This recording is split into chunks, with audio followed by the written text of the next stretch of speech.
Hey folks, Quilly18 here, and welcome to Let's Try Unrest. Or actually, this is going to be a bit more of a Let's Talk About Unrest, because Unrest is a very strongly story-driven role-playing game, and a role-playing game in the truest sense, in that you are playing a role, and you are having discussions and conversations and trying to navigate life, as opposed to doing combats or die rolls or anything of that kind of nature. It may not be a game that's for everyone, but I think for people who crave very interesting characters and rich story, it's actually going to be a pretty big choice for that, or a good choice for that.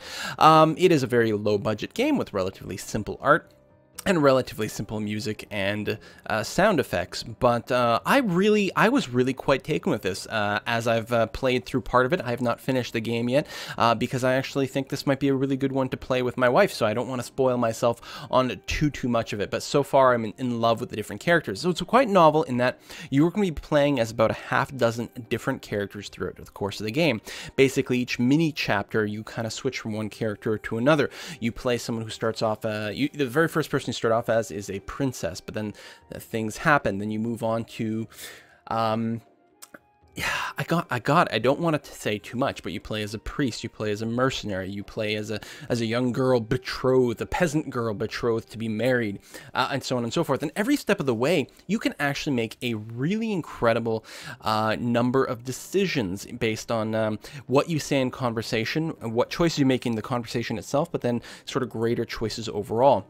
And I think one of the things that will emphasize what kind of choices can come up is when you do start off, they've got the two options, the myth versus mortal. And the difference between the two of them is that on mortal, it's a sort of Iron Man-y kind of roguelike way of playing it, in terms that there's no going back to previous saves. You have to stick with whatever decision you make. The game basically auto-saves as you go, and you can't reload to an earlier timestamp. On the myth side of things, time itself can twist to aid those touched by destiny. Basically, you can keep multiple saves around. That way, if you decide that you've made a mistake, you can go back and reload and make an alternate choice. And I think that really emphasizes the sort of depth of the or the importance of some of the choices you can make. We'll go ahead and start off in mortal mode over here, and just start a new save right here. And we'll see what the game looks like, but I'm not going to be playing much of it, because I really think that if this is the sort of game that interests you, you're just going to have to sort of play it on your own and see what the story is. There's a lot of dialogue, a lot of reading, and I think the text is wonderful. I'm really taken by all the characters and all the events. So here we're going to start off as Asha, the sole heir to the throne of Bimra. 12 years old. Bimra, a city built by your ancestors, has stood for almost 2 centuries. At its prime, Bimra was a sight to behold, a prosperous center of trade and an example to other kingdoms. However, those days are long gone. It has been many months since rainfall and the earth is dry as bone. There's not enough food to go around, and the underclasses are starting to get desperate. Today, Asha's parents hope to reverse Bimra's troubles. They are poised to make the decision that will redeem them in the public's eye, or condemn them. So, you will be playing as several different social classes. You're going to be playing as this princess. You're going to be playing as a peasant. You're going to be playing as a priest of a maybe questionable religion, for example. And everyone's got their backgrounds. Everyone's got their reasons to be. Every character you talk to feels deep and rich and meaningful. And you know that your decisions will have an impact. People will live or die and prosper and fail based on some of the choices that you make. We can go and take a look at our own traits right now. Asha starts off with the princess and naive traits. She's never left the palace. As you play through the game, as you make certain decisions, you will unlock more and more traits for your characters, which can have a variety of different impacts, or at the very least can count as sort of scorekeeping for how you've done. So here's the graphics. They're relatively simple point-and-click sort of feel to it. You can use the keyboard as well to move around, and if you have a controller, you can play with that, like an Xbox controller plugged into your computer, for example. And we can talk to the various guards. These are just the most generic NPCs usually just have that little thing there, but if we talk to Avinash over here, who's my uncle, we should get a proper dialogue box over here. There we go. So Avinash, my uncle, says, and we can open the journal anytime we want. We can get our current quest. We can learn that there's some sort of treaty being signed today. My primary role is to go to the wall top and wave to the angry crowds below. Oh, doesn't that sound fun? Haven't completed anything. We've met some people. We've met Avinash, that's my uncle, my father's brother. Travels abroad frequently. He's a keen student of history and has taken it upon himself to teach you. Got VJ here, father's constant advisor, far grimmer than your father, and lately doesn't seem to get enough sleep. the queen. She wasn't born in Bimra, but it's her home never left. Your mother has been through much she doesn't speak of. And finally, my father, the king. Latest line of kings that goes back to the end of Bimra's history. We can find out about a few different locations and some history information about the treaty. Concerns trade with the Naga Empire. We don't know much about them at this point in the game, but they're going to be a pretty important part of things, specifically the treaty that we're going to try to sign. So here we can find out that how my uncle is responding to me in terms of friendship, friendly, respect, currently critical but halfway, and fear. He's totally unconcerned. He's not afraid of me in any way whatsoever. So Asha, I know it's scary out there, but you're the princess. The people need to know the princess is there for them on big important days like this. And you know, starting as a 12-year-old girl might be a little bit unconventional for a lot of players, but you do play a variety of different roles here.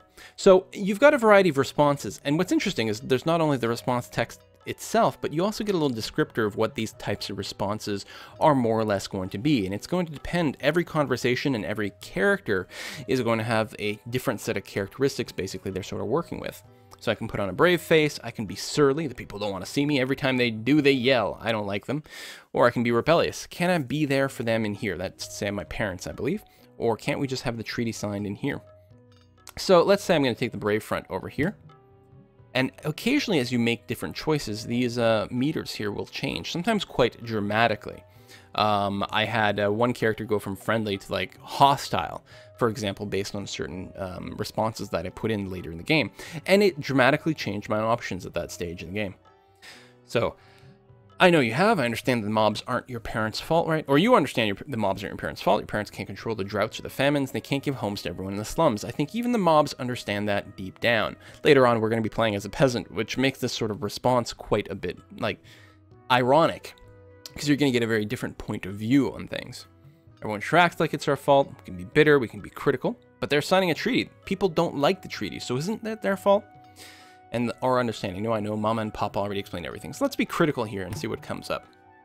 So, for now, but your parents aren't signing the treaty lightly. They know it will make our fortunes better in the long term. And when things get better, people will remember why. Then they'll know to give your parents the credit they deserve for all the hard work and dedication. There's a reason your father's bloodline and your mother's have been rulers for so long. They were born to do so, just as you are. I don't really know why the slums don't like the treaty. Who can say? But I reviewed the facts with your parents, and I agree that the Naga Empire's trade network will be the best thing that has ever happened to Bimra. Even Vijay agrees, and he's been advising against the whole venture for months. You and your parents will make things better, Asha. It's your blood right. Now, you have responsibility to face. So we can bring up the map at this point. There's not a whole lot to see. We can toggle this overlay. It's not going to be particularly helpful in this view here. Normally you get like an area to explore, and the boxes here basically show you the different rooms that you're standing in and how they connect to one another.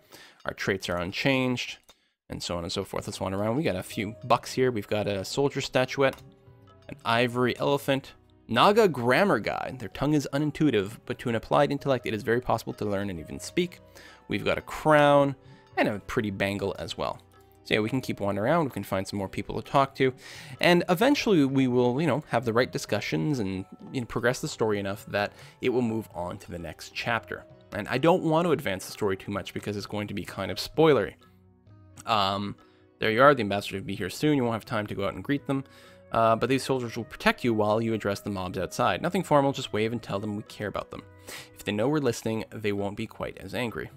But we're not listening, we're signing the treaty anyway. I know, your parents made the decision, people don't like it, but we do care about them, and as long as they know that, the rest will be easier to swallow. So, do you think this treaty is a bad idea?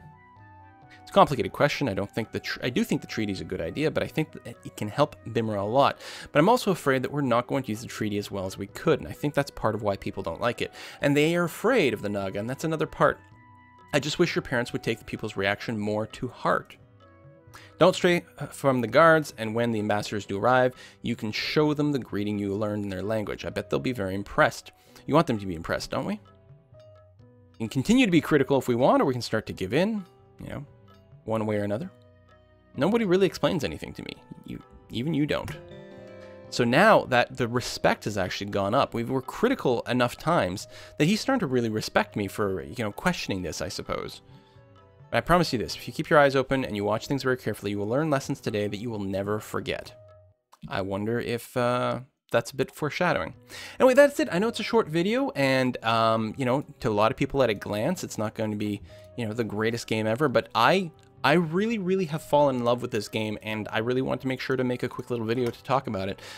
Because if you're into sort of point-and-click adventure games, this is definitely one to give a go. See you next time, folks. Bye-bye.